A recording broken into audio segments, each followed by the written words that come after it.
Hey, everybody. So sorry for the late start there. Listen, as you guys are coming on, let's just give Zoom a second to bring everybody in. I've got some really good questions from all of you today, so hang tight and we'll let Zoom bring everyone on. It just takes a second for everyone to filter in. It doesn't allow everyone to jump in at once, so sorry for the delay there, but let's get going. For those of you who are new to me, I'm Jane Copier. I'm a certified life coach through the Life Coach School, which is really the Harvard of coaching institutions, in my opinion, and a lot of others. It's really the best on the planet, and so grateful to be a part of that organization. I am a marriage coach, and I love helping people who are deeply unhappy in their relationships, but who don't really want a divorce. I help my clients not only to mend their marriages, but learn to love them all over again. And at the Life Coach School, we practice what is called causal coaching, which is where we help clients to really identify the root cause of their struggles, the thinking that's creating their results, and then through a very systematic process, we help to fix that problem at the root, rather than just recommending actions to take that will only provide temporary relief for those symptoms. So when you start to rewire your brain, it helps you. We take you through a very methodical process, and it really does allow you to enjoy your life in a way that you never experienced before. So before we get started, I want to share this message that I received from a client right after Mother's Day. She said, "Jane, I just can't believe the difference a year makes. I don't know if you remember, but I first contacted you on this date last year after having one of the worst Mother's Days I've ever had. I haven't had many good ones, but after the way my husband treated me on that day last year, I really wanted to leave him. I remember crying on the phone to you, and you just listened, and then you told me how you could help me, and you gave me hope. I'm so incredibly grateful that I decided to work with you. It's 1 year later, and my life is different now. Mother's Day was a complete 180 this year from last year. My husband not only spoiled me rotten with flowers and a new pair of earrings, but he cooked an amazing dinner and wouldn't let me lift a finger. The craziest thing about it was I hadn't been expecting it or even been thinking about it at all. I was so surprised. In the years past, I would have been dreading Mother's Day and sulking about it for the whole week before, and then crying days after because I felt so unappreciated. I can't even believe this miracle. You have helped me so much. I am happier with him and happier with myself than I've ever been in my life. Thank you. Thank you." Ah, so good. This made my heart so happy. To see her come so far in just that short time is just the best. And for all of you, here's the truth. Everyone can do this. Anyone at all who's willing to do the work, invest the time and the resources, can create the same amazing results. I so want that for you. So let's get to it and see if I can give you some help today. I want you to locate the Q&A function down at the bottom of your screen. I'm going to start with teaching the self-coaching model, but as we go, if you have questions, pop your questions into the Q&A and I'll try to watch for those and address them if I can. So I'm going to start by teaching you the self-coaching model. If you've been with me before, you're likely familiar with it. So it might be a bit of a review for you, but it's always good to go through it and to become really familiar with it, to really understand how you're creating your own results in your life. So the self-coaching model was created by my mentor and coach, Brooke Castillo. She's the founder of the Life Coach School. She created it as a way of organizing universal truths that help us to see how we create our reality, how we create our results, how to understand what we're creating in our lives. So the way the model works is, first we have a circumstance. We'll always call that the C line. Circumstance is anything outside or beyond our control. So it is the weather, it's the degrees, and we're always going to have this be the facts, okay? So it's always going to be factual, and with a fact is always going to be neutral. So it's the words other people say that's outside of our control. It's the things that other people do again, outside of our control. It's the number on the scale, it's the color of your car, it's just the math of the equation. It's just what is, and then we have a thought about the circumstance. So we have a circumstance, we have a thought. Most of the time, our thought that we think is not an intentional thought that we choose. It's just a thought that occurs to us or something that our brain presents to us. And so we have a thought, and that thought creates a feeling. When those two neurons connect in our brain, they release a chemical reaction, which causes a vibration in our body, which is emotion. So we have a thought, it creates our feeling. Our feeling then drives all of our actions. We take action based on how we feel. If you think about that, it's so true. If you're feeling sad, how do you show up? If you're feeling really energetic or happy, how do you show up? Your actions are a direct reflection of what you're feeling. And then your actions then create your results. And if you take a look at your results are always tied back to your thought. Whatever you're thinking is what has created your results. Any questions about the model? Let me take a quick look here in the Q&A and see if we have any questions. Okay, good. If you have them, don't hesitate to ask. I want you to have a real clear understanding of that. So, okay, now that you have a general understanding of the model, I'm going to go to your questions and we'll plug a few of them into the model so that you can gain a better understanding of how that works. The idea is to teach you kind of how to coach yourself so that you can take a look at your thinking, see what you're creating for yourself, and how you can make a change by changing your thinking. So, the first question we'll take is from Monica.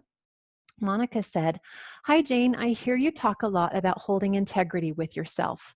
I really struggle with loving myself and feeling like my opinion matters. I have made some mistakes and I don't feel like I deserve to ask for things I want or to be happy. Can you give me some tips on how to have a healthier relationship with myself?" Hey, Monica.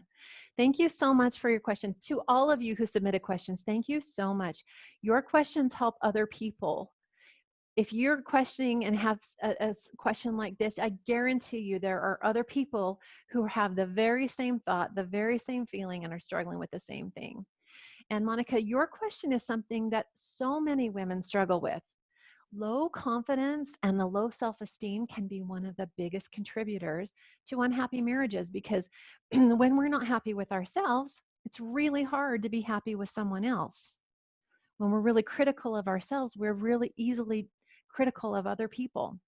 So first of all, it's so important for you to know that there's absolutely nothing that you can do to either increase or to decrease your worth.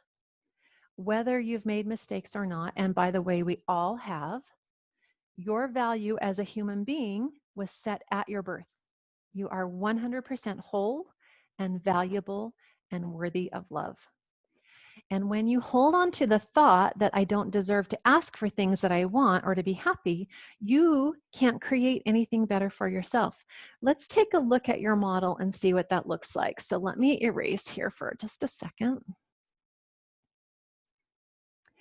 Your circumstance is going to be whatever your behavior or whatever it is that you're beating up yourself about, your mistakes that you mentioned, that would go here in the C line. And I don't have that information, so you'll just have to fill that in for yourself. But your thought is, I don't deserve to ask for things or be happy. So when you have that thought, I don't deserve to ask for things or to be happy, what's the feeling that it gives you? My guess is it's something like unworthy. And then you have to ask yourself, that feeling feels pretty icky, right? Like that unworthy feeling. How do you show up when you're not feeling worthy? You don't give me this information, but a lot of people, when we feel unworthy, we do things like we'll hide or we'll disengage.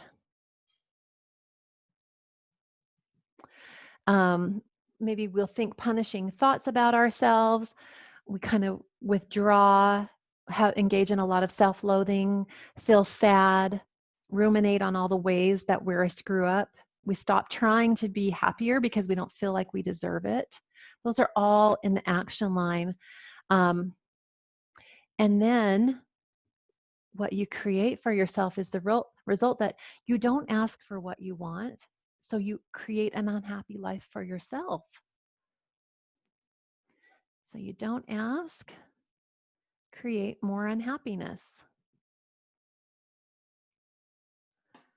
You guys are just going to have to unhappiness. Oh boy, my writing is atrocious and I know it. Ain't going to change at this point in my life, I'm afraid. So sorry. But if you take a look at your model here, you have a circumstance. It's a neutral circumstance, whatever that behavior was. Now you get a chance to think a thought about what that behavior was. Okay. When you have the thought, I don't deserve to ask for what I want or to be happy, you feel unworthy. When you feel unworthy, you hide, you disengage, you stop trying, you feel lonely, you think about all the ways that you're a screw up.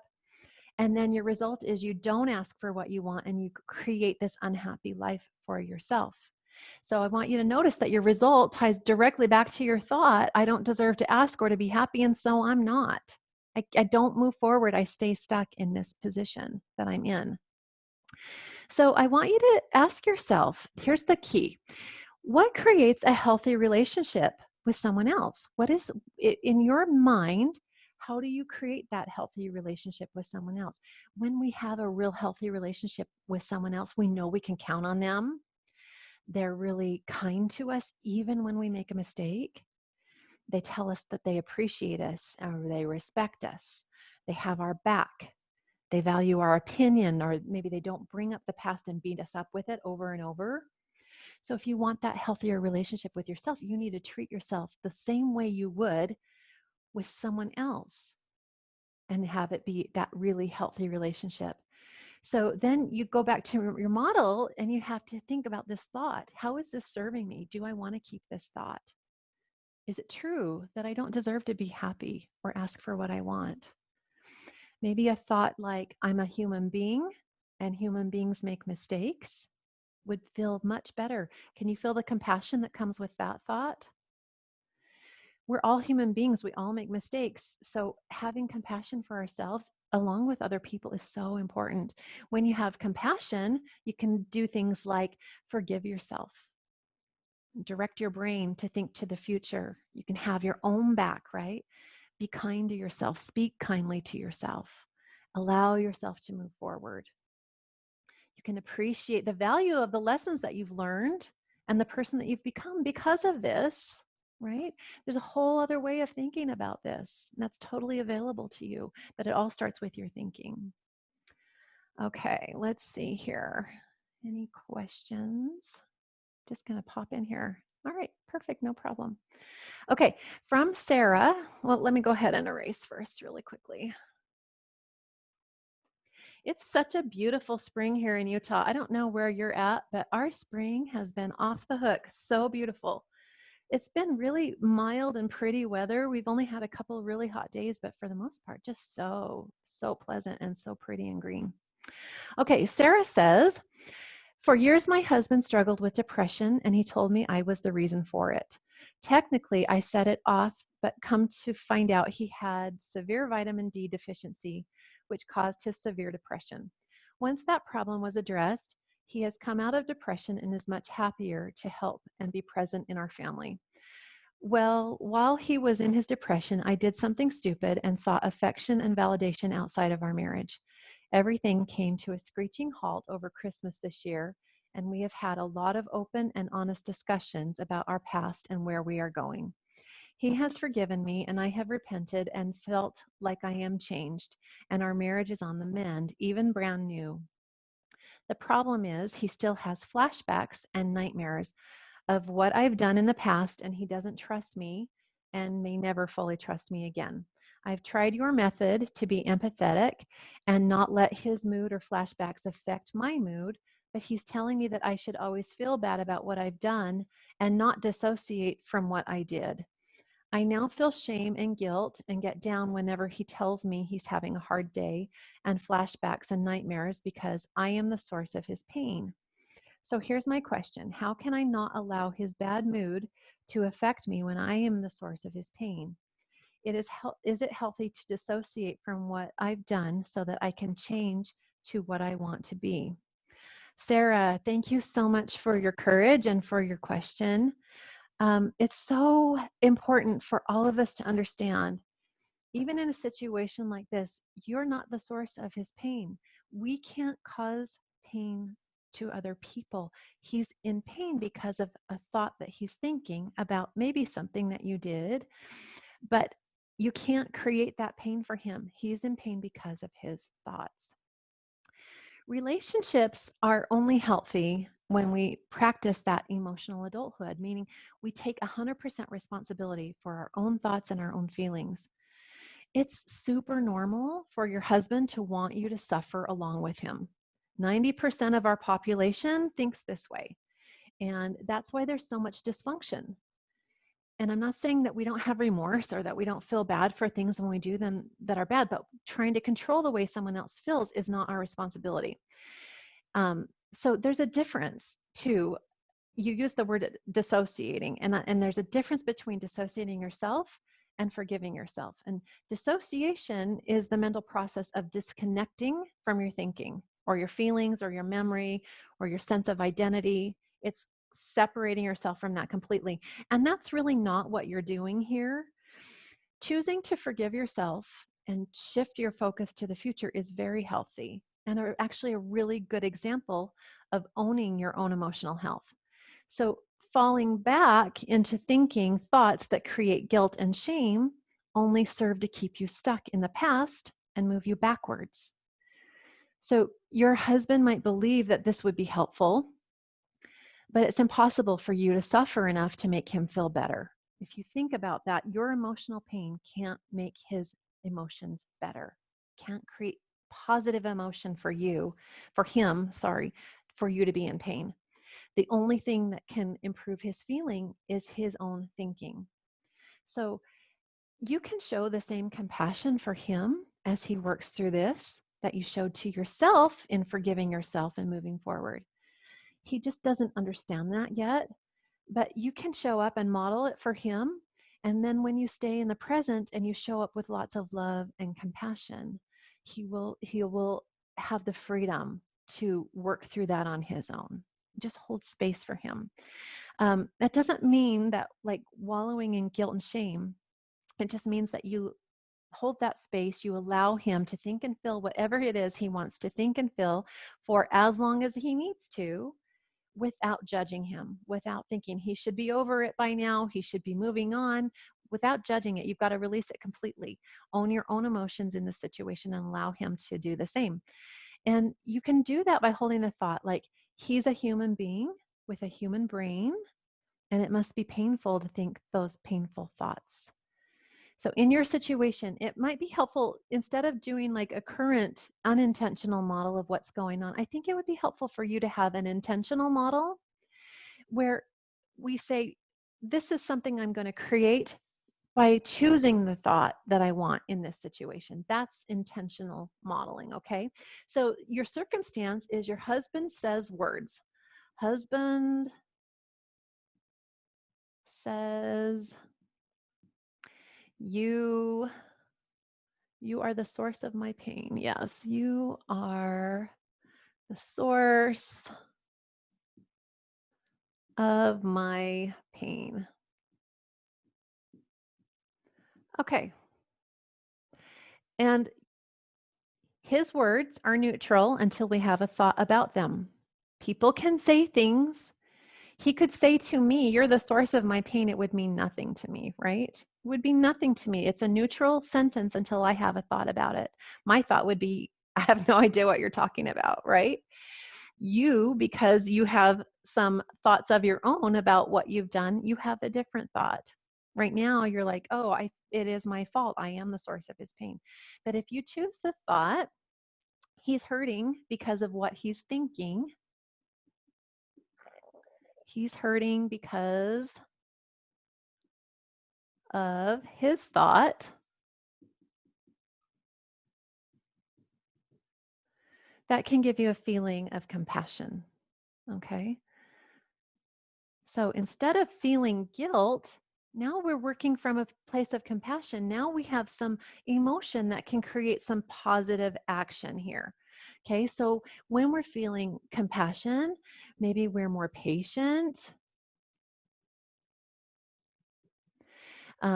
Maybe you're loving and you're managing your thinking.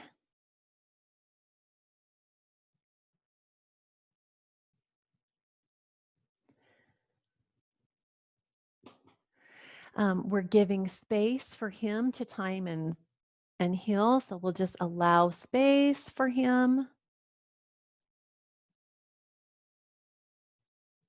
We're not in a rush to push him to feel better, but you get to keep your focus forward. That's another action there, just keeping your focus forward and just reassuring him that you love him and that you're there for him when he's ready. Your result then is you get to have peace because of what you're thinking. I get to have peace because I know that he's hurting because of his thinking. I might be sad for him. I might feel sorrow for him that he's going through this, but my guilt is going to get us nowhere. My guilt does nothing to serve us and to move us forward. So really good stuff, Sarah. I know you've done this work. I hope this is helpful for you. I think you've totally got this. I did write a blog post. I think it's titled Forgive and Forget on this very topic. So if you want to go to my website, janecopier.com, feel free to share that with him. It might be helpful for him to gain some understanding around your perspective and why it's important for you to manage your thinking the way that you are and to move forward. Okay, 2 questions in a Q&A. Okay. Oh, it's a comment. I'm so committed to my sweetheart. Good for you, Bill. And I really want her to be committed to me and our marriage. What can I do to encourage her to have my back like I feel like I have hers? Listen, Bill, here's the thing. We can't influence other people's thoughts. They're all generated by them. So trying to force anyone else to think or feel anything is just not going to be effective. So the only way for her to gain those thoughts for herself are by her the way that she decides, right? All you can do, the only power that you have is to show up with love and without judgment and without needing anything from her. When we need something from someone else, I need her to feel committed. I need her needing this makes me feel like I'm lacking and that I don't have it. So allowing her just to be her, you've heard the statement before where like if you have something that you love, if you release it and allow it to be, it will come back to you, right? That's kind of what we're talking about here. Needing her to feel committed to you is not something that you can make her feel. It's just something that you can inspire by continuing to show up and love her 100% unconditionally and 100% all in on your end. And then she just gets to be an adult and she gets to decide. But if she married you, that means she loves you. So you're doing great. You're on the right way, on the right path here. Okay, I'm going to move on. Celeste says, let me erase really quick so that I don't have to go back or stop in midstream. Such good questions today, you guys. You're awesome. All right, Celeste says, ever since COVID started, my eating habits seem to be out of control. I don't want to do it, but it feels like I absolutely can't stop. I am a nurse. I'm looking for snacks whenever I have a break. I know I'm eating way more than I should and I'm gaining weight and I hate it. But I'm working so much that I don't feel like I can do anything about it. There is literally no time for exercise or eating healthy. How do I make this stop? Celeste, good question. Such a good question. And first of all, you're not the only one. I know that, excuse me, so many people during this COVID are gaining some weight, and I'm one of them. I've put on a few pounds. Um, It's so funny because I went to my son's a senior this year, so he's not going to get to graduate in the normal sense, but they were able to get, he's a part of the Madrigal singing group, and they were able to get together for a few minutes and have one last time where they sang and recorded the school hymn and some other songs for their virtual graduation that they're doing, which was so important for him. But it was so funny because his choir instructor showed up and he stood up on the stage, and the kids were like, "Oh, you got to take your jacket off." And he's like, "No, I can't because I gained so much weight. I can hardly get my pants off." It was so funny. He turned to the side. He's normally a very thin man, but he kind of turned to the side and he's just got this tummy now. And listen, so many of us are going through this. So what happens is when we have stress, and that's usually when we stress eat, and it sounds like if you're a nurse, this is really probably what's happening for you too. We're trying to feel, like avoid feeling that negative emotion of stress. We're trying to soothe our anxiety. And so then we often engage in a behavior that we call buffering. And buffering is our brain's attempt to make us feel better, and then we just do this by engaging in things that provide a dopamine hit to our brain. So it shows up in the form of overeating. Like, if I just eat something, I'll feel better. And we do for a second because that dopamine hit is there, right? When we take a bite of a brownie or something sweet, that dopamine hit triggers in our brain, and it creates that response for us. So when we do things like overeating or shopping, like unnecessary shopping, or viewing pornography or playing video games, we're trying to avoid feeling an emotion. And then it leaves us with a net negative effect, meaning that once you're done, you're actually worse off than before because you now have the consequence of the buffering. You still haven't dealt with the original emotion, but now you've compounded the problem instead of alleviating it. So if I'm stressed, instead of processing that emotion, I decide to eat a bunch of brownies and a pint of Ben and Jerry's. Not that that's ever happened in my life, right? Now, not only do I have the original stress to contend with, but I also have the extra calories on my body to beat myself up over. So the solution for you is to just to allow yourself to feel and process the stress, not to try to push it away or mask it, but to allow it to be in your body, to watch it and to name it and to breathe through it. If you have a negative emotion and then you allow it without trying to get rid of it or eat your way through it, it will dissipate on its own. It's when we try to resist the emotion that we get into trouble. If you think about it, like if you're in the ocean and you're standing out there and the waves just keep coming, let's use my little pen here. This is you, and the waves keep coming. They're just bashing against you like this. So if they keep coming, it's really hard to stand there and just resist you. That's what it's like when we're trying to resist emotion. But if we just hop on and ride the wave into the shore, it just loosens up, it dissipates, it loses its strength, right? That's what it is to process emotion. It's a skill that definitely takes a lot of practice, but it's totally possible if you will stay present with your emotions. I like to give this advice that we stop, drop, and breathe. Kind of like the advice when you used to learn in school. If you're on fire, you stop, drop, and roll. I say stop, drop, and breathe. And what that happens is when you notice that negative emotion, when you notice that you're stressed, when you're feeling that anxiety at work and you're really tempted to go have a snack, you're just going to stop and notice, oh, I'm feeling anxiety, I'm feeling rush. And then I want you to drop into your body. Where am I feeling it? How does this show up for me? Does anxiety feel like a tightness in my chest? Oh, it's just tightness in my chest. Okay, I can handle that. It's not unlivable. There's no feeling that we can't live through. Once you notice it and see it in your body and you name it, then I want you to breathe. I want you to change your breathing pattern. Deep breaths, inhale and exhale. That'll help you to breathe through that emotion and just allow it to be there and let it dissipate on its own. It's definitely a skill that takes some practice, but if you'll start doing it and just try to be like 10% better today, tomorrow be 20% better, next day 30% better. Just allowing that emotion to be there. And then noticing your thinking around it too, that when you're thinking thoughts like, I can't handle this feeling, I've got to feed it, I've got to get something else in my body to make it better, that's going to make you feel lots of resistance again. But if your thought is, it's just an emotion and I'm willing to feel any emotion, that will help your brain to end the cycle. Your brain will stop asking for that reward because you know, it knows you're not going to respond. So it's just kind of ending that thought loop. All right.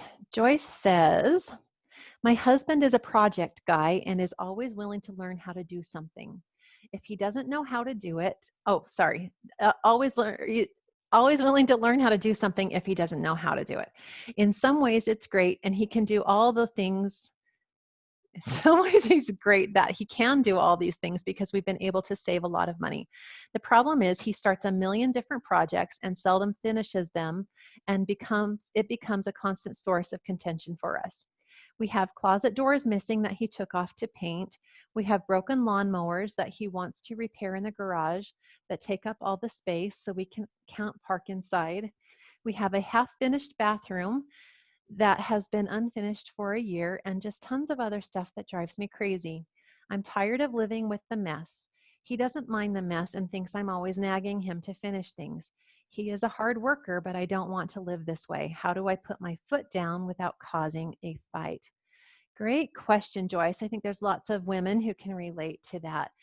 But listen, when we live with other human beings, we're likely going to disagree on some things from time to time.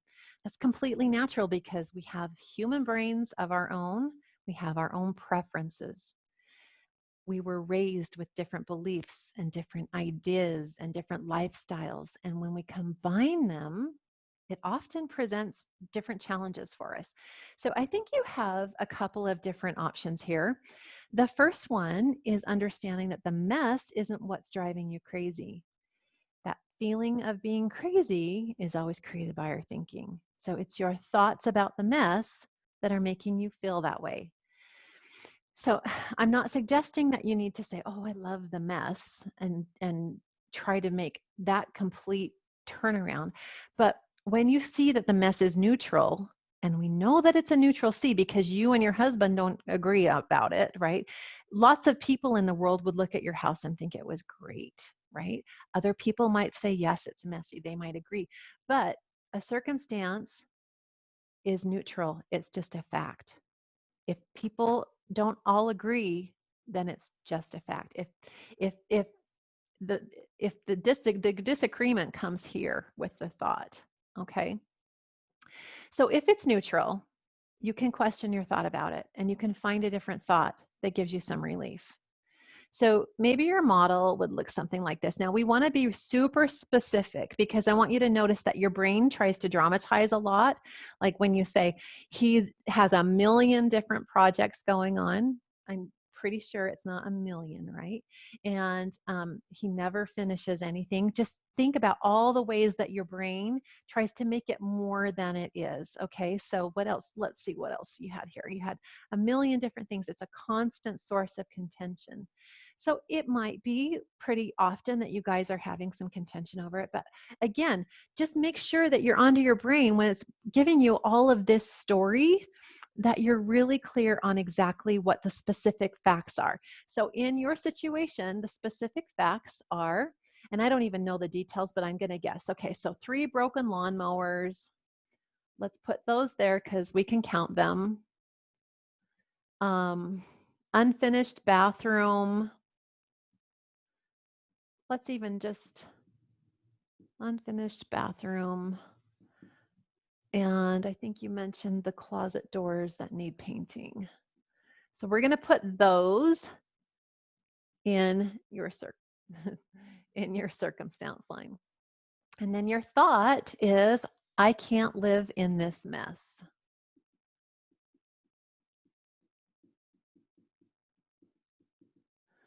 So that thought for you makes you feel crazy, makes you feel frustrated, right? How do we show up with husband when we're frustrated? Usually we do things like we nag him. In fact, I think you said that he says that you nag him. Maybe you act annoyed or frustrated. Um, maybe you distance yourself a little bit.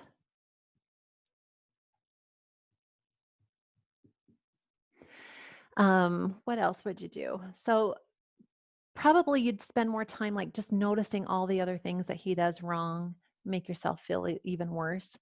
And then the truth is, you're not really living. I don't live in my mess. I'm not living. And I don't enjoy my life. Your your results always tie back to your thought. I can't live in this mess. I'm not living in it. I'm not enjoying it. This is not living to me. That's your result that you're creating when you have that thought. So you can totally keep that thought if you want to. But when you look at what it's creating for you and you don't want that result, what else can you think about those things? How do you want to feel? That's the question I kind of like to start with. What's the feeling I want to have here? Do I want to be happy? Even though, because we're not going to change husband, right? Can I still be happy? And if I can, what is the thought that's going to make me feel happy in this situation? Can you find another way of looking at it? Is it possible for you to see the mess and think something like, I'm blessed. This is evidence that my husband is alive and he's engaged in our home and in our life. As much as you hate your mess, there are women in the world who would give anything to have a husband to complain about, or even a home to live in for that matter. I think of the people in Michigan right now whose homes are going to be 9 feet underwater because of the dam breaches. And I'm like, having a home, just loving your home, seeing, yeah, it's a mess. It's all my mess. And I love it. It's where my family, where my people breathe and live. So precious to me, that home. My house isn't perfect. I don't love everything about my house, but boy, do I love the way that it shelters the people I love. So how else can you think about that mess that creates a better feeling for you? So that's option number one. And then the second option I see here is that you have mess, but you blame your husband for your feelings about it, and you're not owning your own personal power in this situation. So, what are your options? You, as a full partner in your marriage, have just as much right to enjoy your home every bit as much as he does. So, what is it within your power to do that makes it more pleasant for you? I really think some boundary work would be really good in this situation. When we set a boundary, boundaries look like this. It always needs to be set in love for both you and for your spouse. And the intention of a boundary is to create more harmony in your marriage, not to be an ultimatum, not to be a punishment for your partner. It's simply addressing an issue and explaining that in order for you to maintain your own emotional health, this is what you'll do or how you'll respond when a certain situation occurs. So for you, it would look something like this. You may make a request and you say, honey, if you're going to remodel the bathroom, that's great. Thank you for doing that. I so appreciate your skills this way. It's going to save us some money. However, if it isn't finished in 1 year or by whatever date you decide is really fair for both of you, I reserve the right to hire a contractor to complete the work because I want to allow you to do your thing. But for my own safety, for my own peace of mind, for my own mental health, I'm a partner in this relationship and I get to help decide if you can't get it done by the time you say, then this is the right that I'm reserving for myself. This is how I will respond. And then when you do that, you don't have to be angry. You don't have to be resentful. You allow your hubby to have his project and to do the work that he wants to do at the speed that he wants to do it, within a reasonable limit. And then you also allow yourself to have peace, knowing that it's going to be done one way or another by a date that you guys agree upon. So here's the kicker with boundaries, though. If you create a boundary, you need to be willing to enforce it 100% of the time. So if you set that boundary and then you don't follow through, it's powerless. If it's not enforced, it's absolutely meaningless and it won't be taken seriously the next time you try to enforce a boundary. So you need to make sure that you've thought it through and that you're completely committed to implementing it if you want it to be effective. We can spend a whole week on this in my program. So schedule a call with me if you want some help with boundary work. Okay, let's go to, I'm not sure how to say this, and I'm going to say Mpumi. It's Mpumi. I apologize if I'm saying this wrong, but Mpumi, I promised I'd get to you. She says, I'm struggling with having proper conversations with my husband. He just answers with one word, and that would be our conversation for the day. We spend weeks, and now it's been 3 months without conversation and without intimacy. How do I initiate conversation so it is ongoing and not one syllable answer? So I don't have a whole lot of information here, but my question for you is, how do you show up when he behaves this way? What is your model? And I'm just going to guess because, like I said, I don't have a lot of information, but it sounds like he doesn't like to communicate, and maybe there's some other things going on in your marriage as well. But I'm going to just put one word answer up here in your circumstance. That's something outside of your control. It's neutral. What is your thought about that? You have the thought that he should talk to me more. He should talk more. When you have the thought that he should be doing something and he's not, you feel disappointed, maybe frustrated. And then how do you act? Do you worry about your relationship? Do you withdraw? Do you act sad and depressed? How do you act? I don't have the answers from you here, but that's usually how we act when we're disappointed. We get quiet, we sulk a little bit, we feel bad, we ruminate a lot about all the things that are wrong. And then our result is we just don't show up the way that we want to. He should talk more. Well, I should be doing something else and I'm not. So you have a manual for him, but notice that when he doesn't react the way that you want him to, you do what you think he's doing by disengaging. Isn't that interesting? So here's some questions for you. Just who's to say how he should react? Your expectations are causing you a lot of pain. And so is it something that you can give to yourself? Can you engage in conversations with other friends or maybe with other family members to help fill that cup in that area? If you're relying on him to make you feel a certain way, can you do that on your own in another way? We have to consider the fact that maybe he's doing the best that he can, that maybe he's wired emotionally differently from you.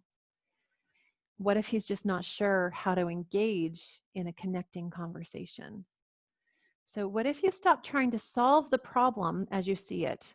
Because right now you're so focused on this is the problem. What if we just turn your focus and we say, let's start trying to create some more fun? Can you put your mind to work to find ways of creating more humor and more laughter and more fun? What could you do?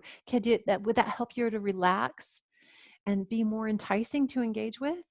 Like if you're sad and sulky all the time, is it hard for him to want to have a conversation with you? That can be a real problem. So again, I don't have a lot of details from you on this one. If you feel free to email me and follow up, or if you're here, go ahead and type in the Q&A. We're at time. Oh, there are several of you that I did not get to, but I will do this again very soon. I really apologize. Let me just check the Q&A. No unanswered questions. Listen, hey, really good stuff. Thank you for the great questions. I hope this is helpful for you. I hope you can start to see how you can really create some change in your life by using the model, by taking a look at your thinking, and by creating something really intentional for yourself. So thanks for joining me today. Hope you guys have a beautiful week. Have a beautiful day, and I will talk to you again soon.